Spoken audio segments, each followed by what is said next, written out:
Okay, kakabsat. So, ipapakita ko kung papaano mag-transfer ng media picture dito sa ating phone mula sa ating GoPro, Black 9 GoPro. So, ang una natin gagawin ay i-click natin ang GoPro Quick na apps natin. So, i-click natin kakabsat para mapunta tayo dito. And then, merong Album Media Studio saka GoPro. So, i-click natin ang GoPro. So, click natin ang View Media. So, medyo maghintay lang ng konti. So, ayan. Lalabas yung video. Mga media natin dito. Yung kuha ng GoPro natin.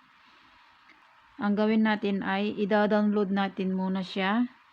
So, click natin yung video na gusto mong i-download at i-save para ma-transfer dito sa ating phone. So, click natin yan, yung video sa aking alagang fish, goldfish. So, ito yung video. Ito yung gusto kong i-transfer sa aking phone kakabsat. I-click natin dito ay yung download. Click natin yung download para ma-download yung media. Ayan, maghintay lang tayo ng konting minutes. At dapat naka-stay on screen ka lang dito. Huwag mong papatayin para ma-download natin na full ang ating video kakabsat. So, ito, nagta-transfer media na siya.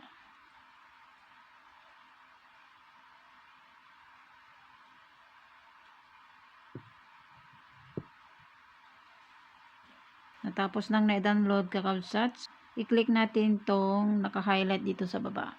Yung View Media.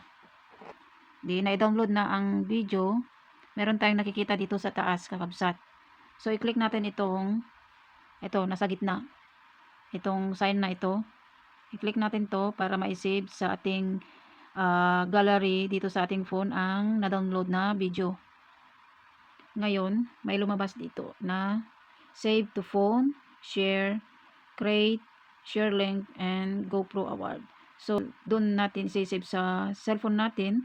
I-click ang save to phone. So, click ang continue para ma-save sa ating gallery. So, ayan, mas mabilis dito mag-save kakabsat. Then, click continue. Tapos, go back tayo kakabsat para i-check kung napunta sa gallery natin dito sa my phone. So, i-click yung phone. Nandito na. Nakasave na dito sa ating phone. So, para ma-sure na andun sa ating gallery, double check sa gallery natin. So, andito tayo sa gallery. Ayan. Andito na yung ni-download natin at na-save na dito sa ating phone. Dito sa ating gallery. So, ganito lang kasimple mag-transfer ng video kakabsat sa ating phone mula sa GoPro.